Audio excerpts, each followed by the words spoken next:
Hablar de mujeres en las cárceles nos remite a seres humanos con carencia de amor, que han perdido no solo su libertad, sino los vínculos con sus seres queridos. Nadie podría imaginar la situación de la gran mayoría de las mujeres que viven reclusas, sin privilegios, que son violentadas y que al recuperar su libertad son rechazadas por las y los que vivimos afuera. ¿Por qué hay tantas mujeres en la cárcel? ¿Por qué han aumentado las estadísticas de ingresos femeninos a prisión? ¿Qué provoca que las mujeres se involucren con el crimen organizado? Las respuestas a estas interrogantes no son fáciles de dar. Sin embargo, la realidad sugiere que la mayor parte de las mujeres que están reclusas lo están, paradójicamente, porque por amor, por pobreza o por ignorancia, accedieron a cometer un delito sin pensar en las consecuencias. Sus papeles casi siempre han sido como cómplices del crimen. Muchas de ellas son utilizadas como transporte de estupefacientes. Otras no sabían que sus parejas, padres o hermanos estaban involucrados en algo ilegal y fueron acusadas por el parentesco familiar. Unas más fueron utilizadas para seducir y luego secuestrar o robar. ¿Y qué pasa con la situación de las mujeres indígenas? La situación siempre se agrava cuando la imputada es de origen indígena o zona marginada. No hay traductores que les permitan conocer sus derechos, las formas y procedimientos legales con las que se desarrolla o se desarrollará un juicio. Se trata de poblaciones más vulnerables y que requieren de atención especial por obvias razones. ¿Qué efectos produce la prisión?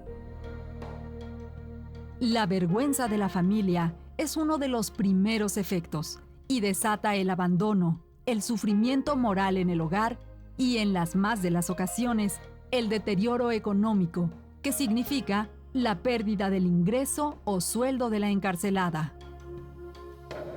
Tratándose de reclusas casadas, el divorcio, la disolución familiar y la inadaptación de los niños, en caso de haberlos, dado que su educación se efectúa en situaciones anormales.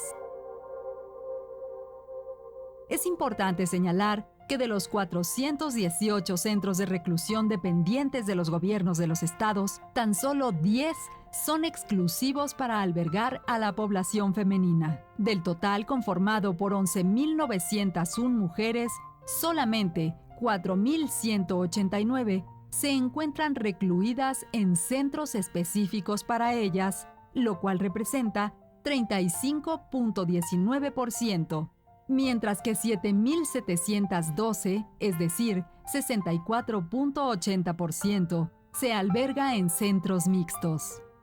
Al ser la población femenina el 4.87% de la población total recluida, la infraestructura, la organización y el funcionamiento de los establecimientos de reclusión giran en torno a las necesidades de los hombres.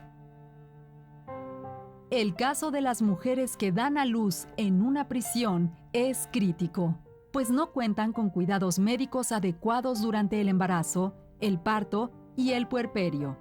Una vez nacidos, los cuidados para los hijos son precarios, sin un ambiente que los haga sentirse seguros en sus primeros años de desarrollo y con la amenaza permanente de ser alejados de su madre para ingresar a casas hogar.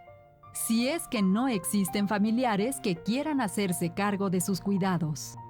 Las niñas y niños que viven en prisión se hacen invisibles y sin culpa alguna se les hace extensivo el castigo, pues viven junto con sus madres el encarcelamiento, por ser esta, en la mayoría de los casos, la única alternativa de sobrevivencia a su alcance. Todavía más grave es que muchas de las internas son inocentes y no hay suficientes mecanismos adecuados para una verdadera reinserción social que les permita desarrollarse de manera integral a su retorno. Sin embargo, hay una cierta esperanza. El artículo 6 de la ley, que establece las normas mínimas sobre readaptación social de sentenciados, afirma que las mujeres quedarán recluidas en lugares separados de los destinados a los hombres y tendrán la infraestructura, información y personal capacitado para el cuidado de sus hijas e hijos que permanezcan con ellas, así como para el desarrollo pleno de sus actividades. Los menores infractores serán internados, en su caso, en instituciones diversas de las asignadas a los adultos. En los centros de reclusión para mujeres, se brindará la atención médica y servicios ginecológicos necesarios y, en su caso, la atención especializada durante el embarazo y posterior a este.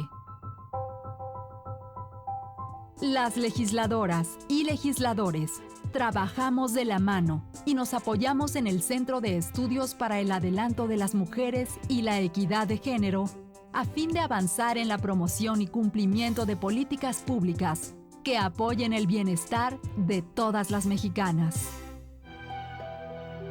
Si eres familiar de alguna mujer en la cárcel, no la abandones. Te necesita. También es una reflexión para ti, mujer. No te dejes manipular, engañar o utilizar por nadie. Cada persona es responsable de sus actos. Piensa en tu familia, pero principalmente, piensa en ti.